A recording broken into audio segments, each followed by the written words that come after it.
One of the nice things about our design build process is that we have the architectural design team in-house.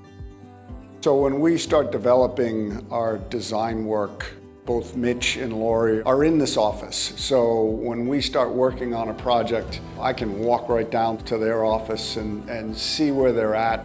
I was trying to figure out if this space is worth having shingles or if that should just go to AZEK. It enables us to collaborate more. I think it should be shingles. I Okay. think that looks nice. Okay. And simplified and streamlined so that everything happens under one roof.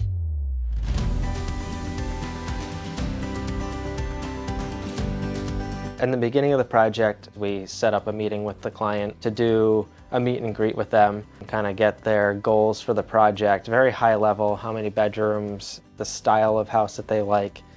And then we'll go through the process of creating different plan options based on their wish list items.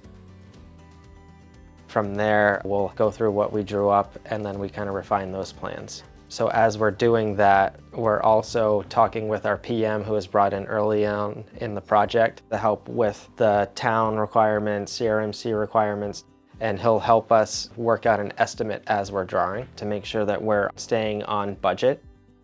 Then I'll go back and draw a few iterations of floor plans, exterior views, but also working with the 3D modeling at the same time.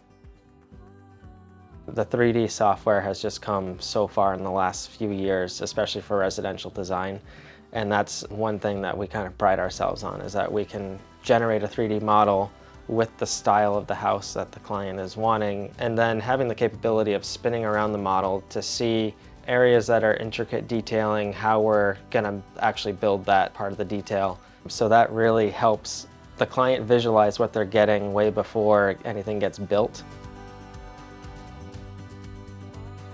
So having the millwork shop and the guys in the shop building the cabinets under one roof makes it a lot more efficient, a lot more streamlined. Really, we're feeding off of their expertise. So we're also learning a lot about cabinetry while we're designing, which helps us design better products. It's very seamless for us, which makes it seamless for the clients. They see how invested we are. I think what makes a Sweenor house stand out are the materials that we use. Our crew, they love what they do and it shows in the houses that we build. We build these houses to last 100 years. So having all this knowledge, all the experts in their fields, doing what they love to do really helps build a beautiful home.